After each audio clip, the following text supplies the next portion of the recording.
I spent 10 years in a military marriage with Ethan Lynn, swallowing one humiliation after another. I was constantly at odds with my in-laws.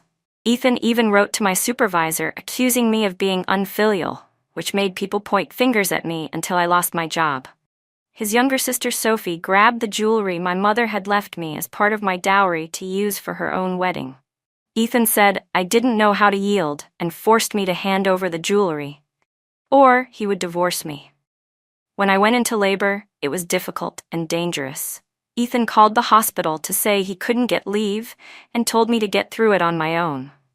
After I delivered, he finally took family visit leave, not to see me, but to celebrate the birthday of his next-door childhood sweetheart, Emily Jo.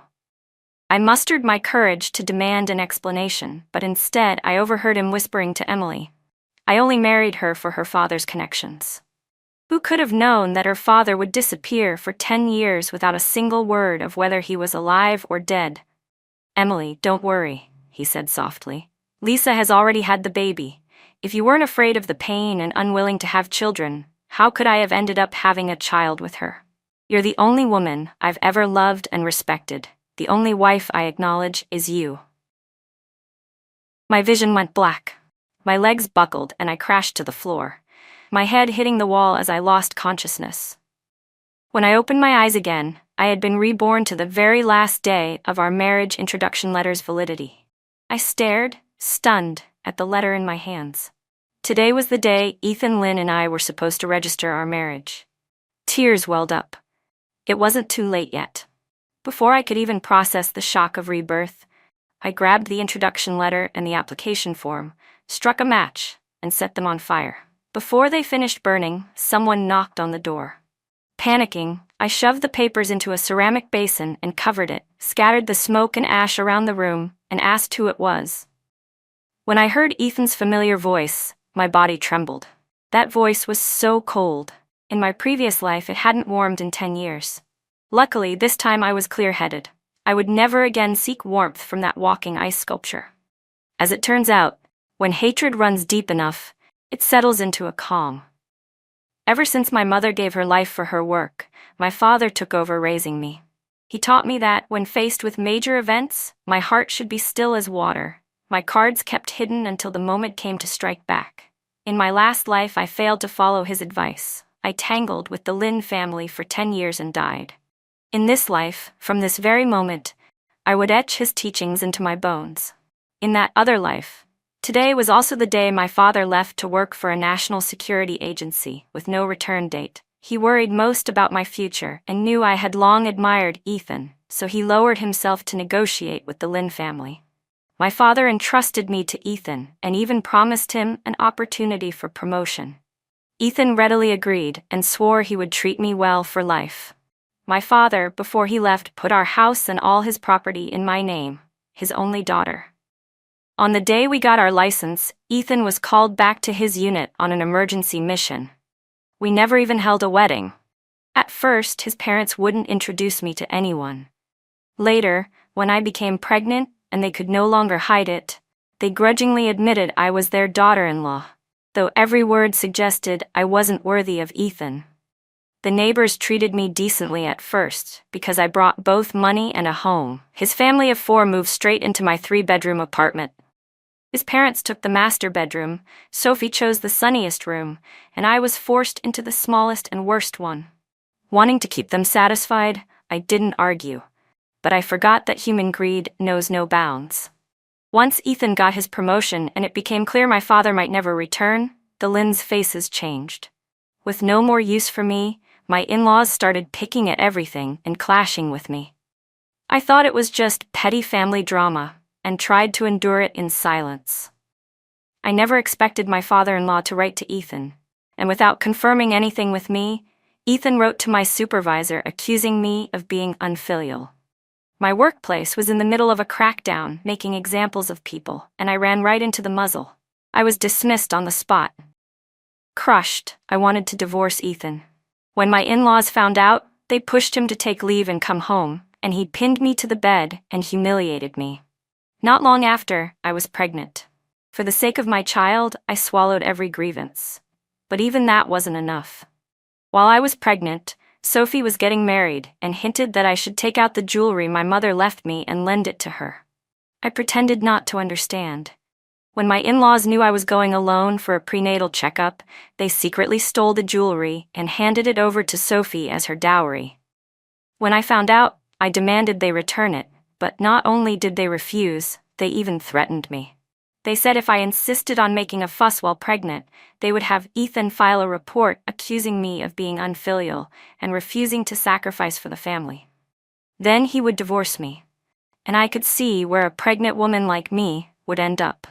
I wrote to Ethan, hoping he would defend me, but he replied that I was being unreasonable. As Sophie's sister-in-law, I was supposed to contribute for her wedding.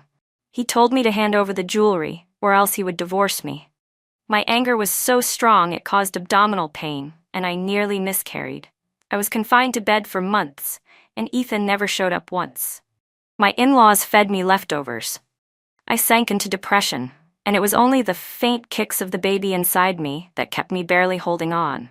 Later, the baby came prematurely, and I had a difficult delivery. The hospital contacted the military, but when they called Ethan, he just said all women gave birth this way and told them to let me manage on my own.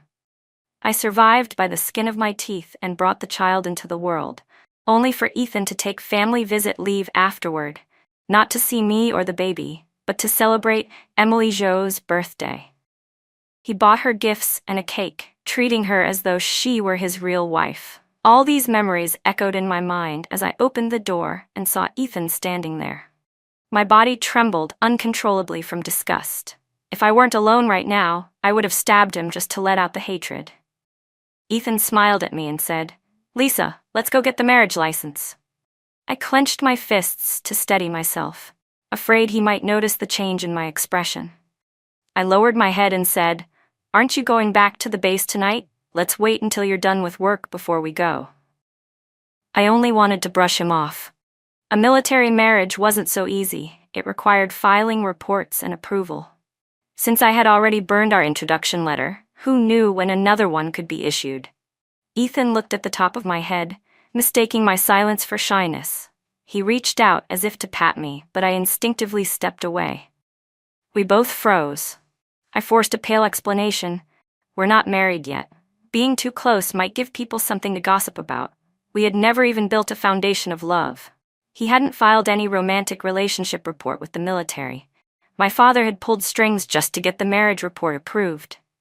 Ethan said gently, "Once we register, you'll be my wife. By then, won't you even let me touch you? Why are you so shy?" His tone was tender and indulgent, but it made my skin crawl. I looked him straight in the eye and finally laid it bare. "I won't marry you." This man's heart had never once leaned toward me in an entire lifetime. Since that was the case, in this life he would never use me as a stepping stone to climb higher. Ethan frowned. "Lisa." I frowned as well. "My name is Lisa. You can address me properly." Then I added evenly, "Comrade Lin, my father forcing you to marry me without any emotional foundation was indeed excessive. I can understand your feelings. If you had truly been willing, it wouldn't have been dragged out until the very last day. I, Lisa, have never liked forcing people into things. I've already thought it through. Since this rice hasn't been cooked, I won't eat it." In my previous life, the reason Ethan delayed registering was to pressure my father into offering more, until he was satisfied. As for me, dragging it out until the final day only made me cherish the marriage more once it happened, while giving him the perfect chance to vanish right after we got the license, keeping his distance. A clever ploy, taking advantage of my father's love for his daughter and my infatuation with him, all for the sake of his own ruthless ambition. Ethan's smile finally disappeared. He had worked so hard negotiating terms with my father, convinced everything was already set. He had imagined his glorious future, never expecting that I would be the one part of the plan to refuse. Remembering what my father had said to him and my obvious admiration for him, he steadied himself. His expression grew stern as he asked, "Lisa, are you truly certain you won't marry me?" His tone carried both gravity and threat, as if the moment I said no, he would cast me aside. But how could I possibly be unworthy of him? In terms of looks and figure, if I dared call myself second in this town, no one would dare claim first. I had the education, the family background, and a decent life on my own. Marrying me was him reaching above his station, yet he made it seem as though he were doing me a favor, like his father was some sort of emperor. I couldn't hold back and corrected him. "Comrade Lin, please call me Comrade Sheng." "Comrade Sheng, are you really sure you don't want to register the marriage with me?" he asked, as if granting me one last chance to regret. But I didn't want it. "Comrade Lin, I'm very sure. Since we're not getting married, then forget about the work opportunity you asked my father for. Otherwise, people will say you'd sacrifice anything for the sake of a promotion. That wouldn't sound good at all." The moment my words fell, Ethan's expression shifted several times. "So you knew about this, and that's why you won't marry me?" "It's true, I did ask my superior for that opportunity, but it wasn't selfish. It was to secure a better life for you. Right now, I'm just an ordinary soldier. Even if I earn family leave, it's only once a year. How can we nurture a relationship like that? Besides, I only asked your father for a recommendation. If I wasn't qualified, no one would let me advance anyway. You really don't need to refuse me just because of that." In my past life, maybe I would have believed Ethan's lies. But after betrayal and brushes with death, my mind was clearer than if someone had slapped me awake. I looked at him coldly, my tone steady. "Comrade Lin, my father misunderstood and took it upon himself to decide for me. But in my heart, I do not love you, and I will not marry you. You can find someone else." I started to close the door, but Ethan suddenly grabbed it, not letting me shut him out. My eyes instantly sharpened with vigilance. For a brief moment, his expression hardened, but when I looked again, his face had returned to gentleness. "Comrade Sheng, do you still have some misunderstanding about me? You should say it out loud. Problems need to be solved, not left to fester in silence. Did someone tell you something? As for Emily Zhao, she and I are just friends." So he finally brought up Emily, the woman who grew up next door, his childhood sweetheart. His words from my past life still rang in my ears. He had always loved Emily, and it was truly a grievance for her that he had to put up with being tied to a woman he didn't love. "Comrade Lin," I said evenly, "I've already told you. The one I love is not you. My father was mistaken. I had originally thought of going along with it and marrying you, but I can't get past the hurdle in my heart. I can't spend my life with someone I don't love. I hope you understand. Even if you don't, that's fine. I'm only informing you." I pried his hand off the door and shut it, cutting off his gaze. "Ethan Lin, you and I are finished." Through the window, I watched him leave. Then I went out and headed straight to my father's office. Thankfully, Ethan didn't know where my father worked, or else he might have gotten there before me. My father had just finished handing over his work. When he saw me, he smiled. "Lisa, have you already gotten the license? Where's Ethan?" He looked behind me, saw no one, and chuckled. I took my father's arm and led him away, speaking softly. "Dad, I didn't marry Ethan." "Why? Weren't you fond of that boy?" My father was puzzled. He had spent a great deal of effort and connections on this matter, and now, just when everything was about to settle, I suddenly changed my mind. He was stunned. I brought him to a tea house and carefully explained my plan. "Dad, I don't think marriage is my safeguard. You know that Ethan and I don't have the same foundation. We have no common language. Before, I was only blinded by his appearance. But you've always taught me that people can only rely on themselves. If you depend on a mountain, the mountain will collapse. If you depend on a person, that person will walk away. So instead of helping Ethan rise in rank, why not help me find a good job? Once I'm stable, I'll meet excellent comrades in the future. And even if I never marry, I can still secure my own life. That way, you can serve the country with peace of mind." My father looked at me with deep thought, then sighed from the bottom of his heart. "So you've suddenly woken up. I thought you were going to stay lost in that love sickness." So it turned out my father had always known Ethan Lin wasn't a good man. But because I liked him, he tried his best to make Ethan worthy of me. In truth, my father had already made 2 plans for me. "Comrade Lin is decent," he said, "but his kind of good isn't the kind you need.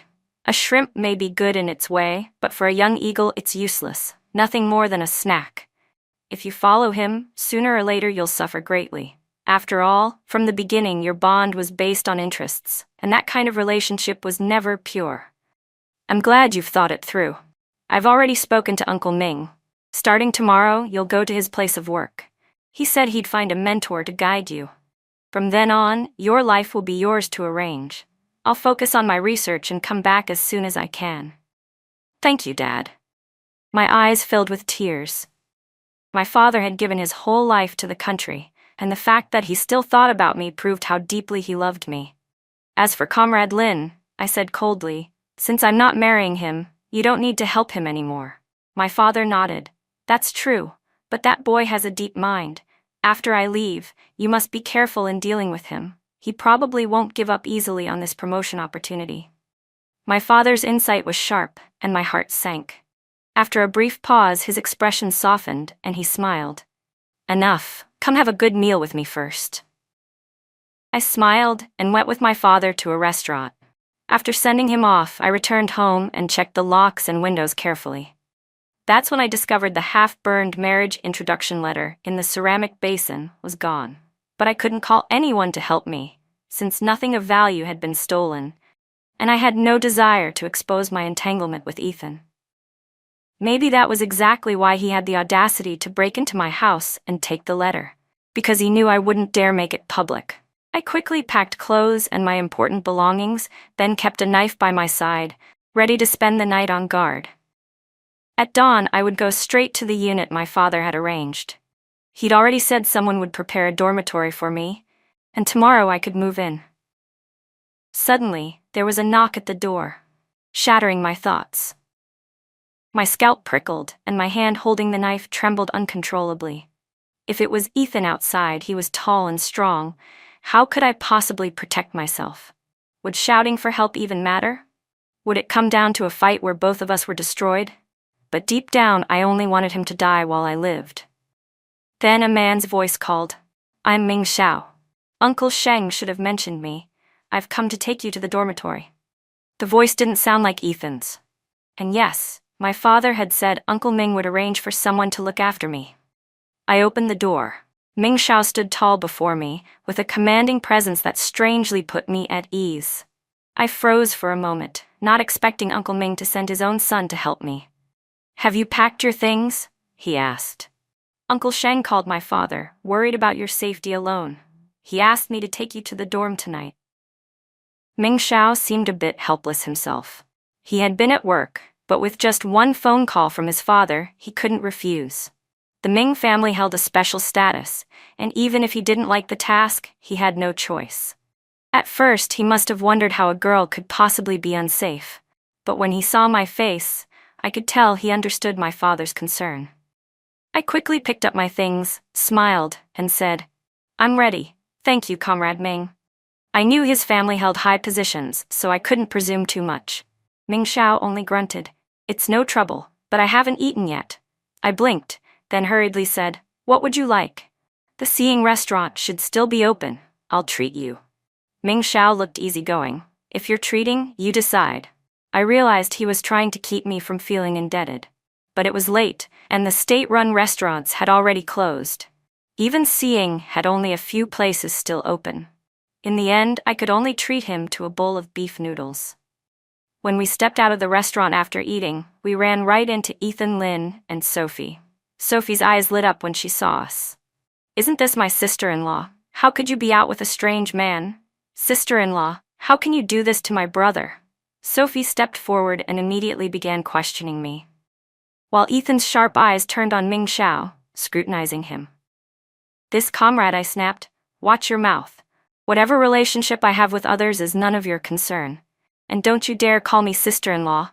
I've already made things clear with Comrade Lin. I will not marry him. I'm sure he's already gotten the message. My father has spoken to the right people, and Ethan Lin will never again benefit from my family." As expected, Ethan's face darkened. He stepped forward to block Ming Xiao and me, demanding, "So you're refusing to marry me because of this man?" My head grew hot from the provocation, and I blurted out, "That's right. I like a gentleman like Comrade Ming. His family background and character are excellent, and he's a good match for me. I've made it clear, I don't like you." If you sneak into my house again, I'll report you to the police. I knew there were no surveillance cameras in this era, no hard proof that Ethan had broken into my home. I was only trying to rattle him, and sure enough, he took the bait. I didn't go to your house, he burst out in a panic. Then he added, let me tell you, I've already reapplied for our marriage registration report and taken leave.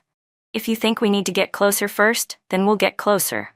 I've already submitted a dating report too. So Ethan still refused to let me go. He'd even filed a romance report with the organization, forcing the matter forward. But I wanted nothing to do with him. Just the thought of seeing his face made me feel filthy. I snapped. What's wrong with your brain, Comrade Lin? I told you, I don't like you. I like Comrade Ming. Do you really think you're worthy of me? If you don't get it when I put it politely, then I'll say it plainly. Sophie lunged at me, nearly striking my face, but Ming Xiao caught her wrist midair. His eyes flashed a sharp warning. Comrade, it's wrong to hit people. Sophie, who was used to throwing her weight around only at home, shrank back immediately under his gaze and hid behind Ethan. In my past life, Sophie only acted powerful in her own house. Later, I realized she had always been jealous that I held an official job, which was why she constantly turned her parents against me and wrote letters to Ethan complaining about me. Her goal had been to push me out of my job so she could take it for herself. In the end, I was fired, but when Sophie went to my workplace asking for my position, she was thrown out in humiliation. Afterward, she set her sights on my jewelry instead. This time, she would never get the chance to use her filthy schemes against me again. Sophie clutched Ethan's arm, but her eyes darted toward Ming Xiao. The moment she saw his sharp, chiseled features, she froze in shock, her gaze quickly filling with infatuation. Comrade Sheng really is my sister-in-law, she muttered. She and my brother already filed the marriage registration report. They were supposed to get the license today. Don't let this two-timing woman fool you. Her shameless words made me flush with embarrassment. I didn't know how to explain it to Ming Xiao. Just earlier, in my haste, I'd said I liked him, but I was afraid he might misunderstand and think I had ulterior motives. He was only here to help. If he got dragged into my mess, it really wouldn't be fair. I was just about to clarify when Ming Xiao said coolly, Comrade Sheng already made it very clear just now. She doesn't like your brother. And as for getting a marriage license, hasn't it not even happened yet? Besides, does a marriage certificate guarantee anything? There are plenty of people who get one only to later pick up a divorce certificate. And more importantly, has your brother ever explained clearly why he wants to marry Comrade Sheng? At that, Ethan's face twisted. Of course, it's because I like Comrade Sheng that I want to marry her. The only reason she suddenly changed her mind is because of your lies. You'd better explain it to her right now. He strode forward, trying to intimidate Ming Xiao with his presence. But who was Ming Xiao? A true second-generation cadre, already holding a high position himself. The moment he released a fraction of his aura, Ethan couldn't withstand it. Standing side by side, Ethan was 4 centimeters shorter than Ming Xiao. In that moment, it was clear who was the dragon and who was the worm. I said firmly, my refusal to marry you has nothing to do with Comrade Ming. The reason is simple. I don't like you, Ethan. And Sophie, watch your tongue in the future. Otherwise, it won't be good for your brother's career either. So, was threatening people supposed to make him great? I also knew that since my father had already spoken to people, Ethan Lin had lost the opportunity in future he was about to gain. If they pushed me too far, I was certain one threat from me would remind them of consequences they couldn't bear. Sure enough, Ethan and Sophie didn't press the matter any further. They could only watch as I got into Ming Xiao's car and left. Sophie's face twisted with resentment. Brother, are you really going to give up on Lisa just like that? You used to like her so much. How could you suddenly not like her anymore? Did she find out about you and Emily Zhou? Shut up. I'll get to the bottom of this. But if I hear you running your mouth with any more nonsense before then, don't expect me to help you in the future. Brother, I'm just worried about you, Sophie said, still sulking. Then her eyes lit up mischievously. Brother, who was that guy just now? He looked so handsome, and he even had a car. If I could meet someone like him, he'd definitely like me. Then sister-in-law would have no choice but to like you. Ethan pressed his lips together, his expression growing even colder. He knew Sophie's wishful thinking was as ridiculous as expecting gold nuggets to fall from the sky. Mingxiao drove me to the dormitory, spoke to the administrator, and made sure my bed was arranged before leaving for work. I didn't think too much of it. But the next day, I unexpectedly saw Mingxiao again. "Comrade Sheng, we meet again," he said. I was actually quite happy. Mingxiao gave off a sense of security without me needing to fawn over him. His gaze held only genuine admiration, nothing more. "I just read your file," he said seriously. "I should tell you, I'll be your mentor. From now on, you'll follow me as an intern. You have to work hard, if not, you won't get converted to full-time." His tone was strict. I immediately nodded obediently. A colleague nearby chuckled. "Why are you scaring the young lady? She's only just graduated. You're nearly 30. How can you say that with a straight face?" "I'll work hard," I said quickly. I didn't feel like Mingxiao was intimidating me, just that he was serious and responsible about his work. "You two are a natural pair of partners," the colleague teased. Go on, I won't be the third wheel." Laughing, they left. I felt a bit embarrassed, but thankfully, Mingxiao didn't seem to pay attention to the comment. After work, I saw Ethan again. He was standing there with a bouquet of flowers, and by his side was Emily Zhao. My hand tightened around my notebook. If killing weren't illegal, I would have gladly sent those two hypocrites to the grave together. Ethan stepped forward and held the flowers out to me. "Comrade Sheng," he said, "I want to talk to you properly. I specially invited Comrade Zhao today so we can make everything clear. I didn't say those things. What I had never gained in my past life, I didn't care for now." "I think I already made myself clear yesterday," I said coldly, stepping around him. But Emily blocked my path. "Comrade Sheng, you must have misunderstood my relationship with Ethan. We just grew up together and went to school together. Don't listen to what others say. Ethan treats me like a sister. Yesterday he told me you misunderstood us, and that's why you refused to get the marriage license. I felt so ashamed I couldn't sleep all night. I thought I owed you an explanation." Ethan even had the gall to bring her along and spin such a tale. In my past life, I had seen the two of them wrapped in each other's arms, whispering and laughing. Now they were working together, united in their lies, all to corner me. Suppressing my disgust, I looked up at Ethan and said sternly, "Comrade Lin, you're overthinking this. The reason I don't like you has nothing to do with you being ambiguous with someone else. It's simply because I don't like you." Ethan's face tightened. "I've never been ambiguous with anyone else. I can swear on my military career, if I ever act improper with anyone but you, may my career be cut short and my life ruined." Heaven, did you hear that? I screamed silently in my heart. "Hurry and strike this bastard down with lightning. I've already decided. It's over between us." "No one's words can change my mind," I said firmly. "If you two come again, I'll have security throw you out." Ethan clenched his teeth. "So you really do like Mingxiao?" I suddenly realized he was still misunderstanding, but I didn't want to explain.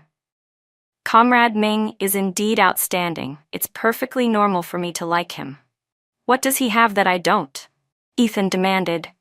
"Is it just because he has a good family and a good father? Lisa Sheng, are you really that shallow?" I couldn't help but laugh in anger. This man was unbelievable. He had been the one marrying me for status. And now that he couldn't get me, he had the nerve to turn it around and call me shallow? Yes, I'm shallow," I sneered. "Too bad your family doesn't have the identity or status I could ever value. Keep some self-awareness, and stop bothering me in the future." With that, I pulled Mingxiao away. Only after we had gone far enough, confirming Ethan and Sophie hadn't followed, did I release his arm. "Comrade Ming, I'm sorry," I said softly. "What I said just now was only to make Ethan back off. Let me treat you to dinner to make up for it. Please don't hold it against me." I felt guilty for dragging him into this, but I couldn't spell everything out in front of Ethan, or else he would only cling to me harder. "I even thought you really liked me," Mingxiao said with a chuckle. I was happy for a second. I flushed. "Comrade Ming, you're so outstanding. I'm sure many women like you. Anyway, what would you like to eat? Yesterday, I didn't treat you properly. Today I have to make it up with something good." "Whatever you want, you decide," he replied casually. Why was it always the same line? My father once said that if a man willingly listens to a woman in everything, she should cherish him. He himself had tried listening to my mother and had summed it up as life's wisdom. The thought flashed by, and I quickly forced myself to stay clear-headed. What was I thinking? Right now I need to focus on adapting to my new job, not embarrassing my father, and most importantly, making Ethan give up on me for good. Ming Xiao seemed to read my thoughts. Suddenly he said, "How about this? Tonight you treat me to braised pork knuckle and I'll help you deal with Ethan?" I stopped and looked at him seriously. "Why would you help me?" Walking ahead without pausing, he answered brightly, "Let's just say it's a good deed. Maybe it'll even bring me some good karma." I didn't know what method he used, but somehow, even though Ethan had taken half a month of leave, the very next day he was summoned back to his unit. Before leaving, he came looking for me, but I didn't even step out of my office. Not long after he left, his family started showing up at my door. First was Sophie, who used the excuse of visiting me just to try and see Ming Xiao. But Ming Xiao was busy. Aside from mentoring me, he didn't even spare a glance for others. Sophie got nothing out of me. Security didn't even let her pass the gate. Then Ethan's mother couldn't hold back anymore. She started bringing me food. But I had no intention of eating anything she made. In my past life, she always fed me leftovers, saying I was already living a life of comfort. She used to tell me that when she was pregnant, she still took care of the whole family, washing clothes on her knees, and that making me do the same was my fortune. I was grateful that in this life, that so-called fortune wasn't mine anymore. "Lisa," she said with an eager smile, "I heard from Ethan you like sweet and sour dishes, so today I made sweet and sour pork just for you. It's hard to buy such good cuts of meat, you should really try some." Her eyes gleamed with calculation, as though expecting me to feel indebted and moved. I flatly refused. "Mrs. Lin, I'm not close with Comrade Lin and I don't like sweet and sour food. Since the meat is so expensive, you should keep it for yourselves. Please don't come again. I've already made things clear with your son. If you really have free time, why not send this to Comrade Zhao instead? Maybe you can help match your son with her." "What? Emily Zhao?" Her smile froze. "So it's her. I knew that little fox was up to no good. Lisa, don't worry, you're the daughter-in-law I truly want in my heart." Ethan.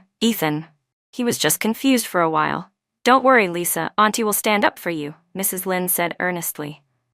"It has nothing to do with me," I replied coldly. She smiled and shook her head. "Auntie knows it has nothing to do with you. Don't worry, I'll give you an explanation." With that, she left. Inside I sneered. The real show was about to begin. In order to keep Emily Zhao from interfering in her son's prospects, Mrs. Lin went to the factory and made a scene, accusing Emily of seducing Ethan. The factory immediately began an investigation.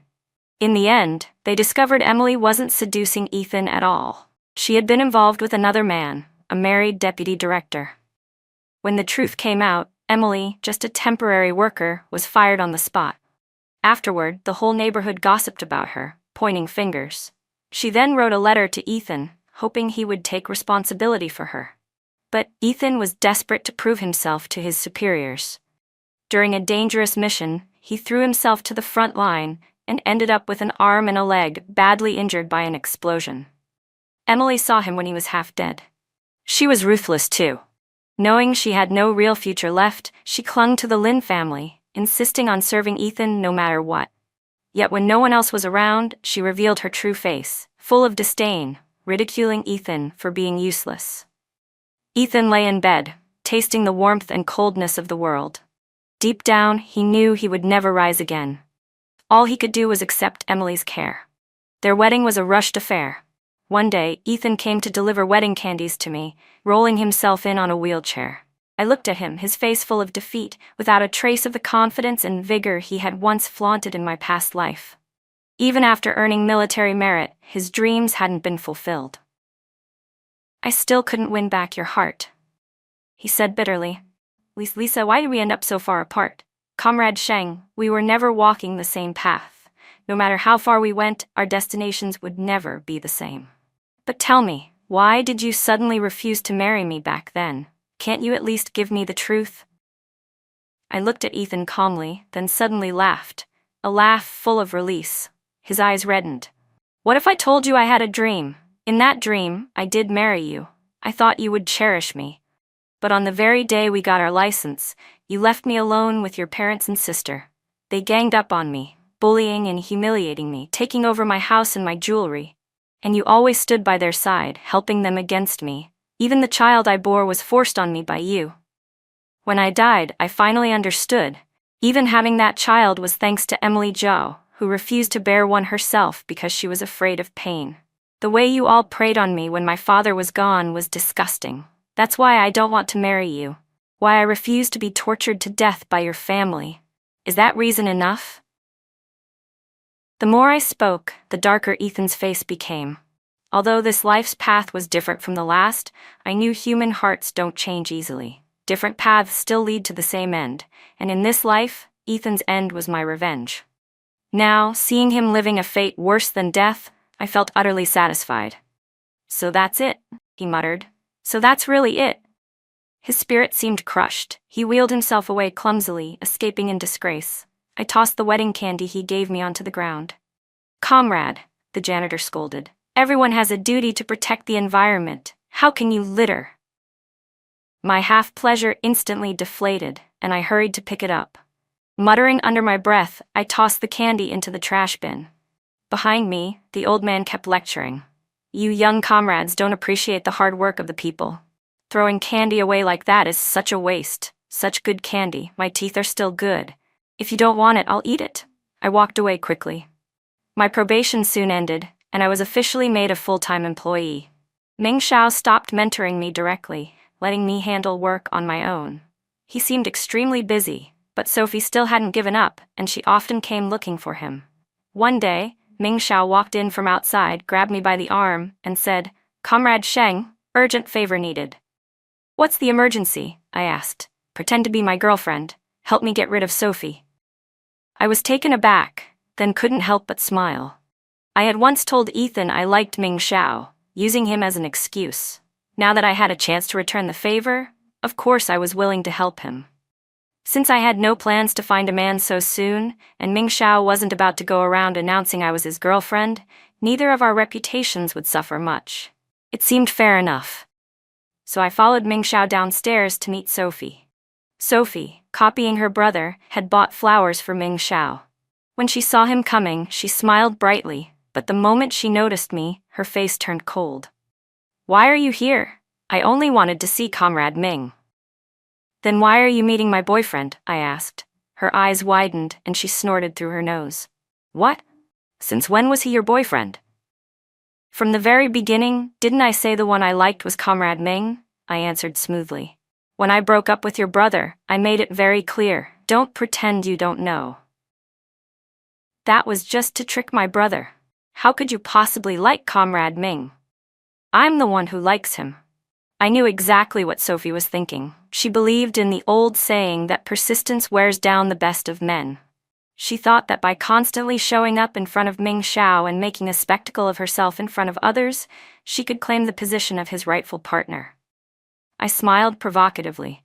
But what can you do if Comrade Ming doesn't want your affection? Only mine. Our feelings aren't the same. I buy him watches, bicycles, even suits. Oh, and by the way, even Comrade Ming's underwear is from me. Do you really think these cheap flowers you bought mean anything to him? Love without commitment is worthless. Neither of us needs that kind of cheap affection. Give these flowers to someone else. Sophie stamped her foot. Lisa Sheng, don't go too far. This is too far? I shot back, still playing my part. I've already decided to get engaged to Comrade Ming. When the time comes, I'll send you wedding candy. Oh, Comrade Sheng! Comrade Ming, congratulations, congratulations, someone nearby shouted. At last, you two lovers are becoming a pair. So it was Comrade Sheng who made the first move. I was wondering why our aloof Comrade Ming was so willing to mentor a trainee. Turns out he was training his own wife, the daughter of the Sheng family and the son of the Ming family. It's a perfect match. Such a talented man and beautiful woman. Truly well suited.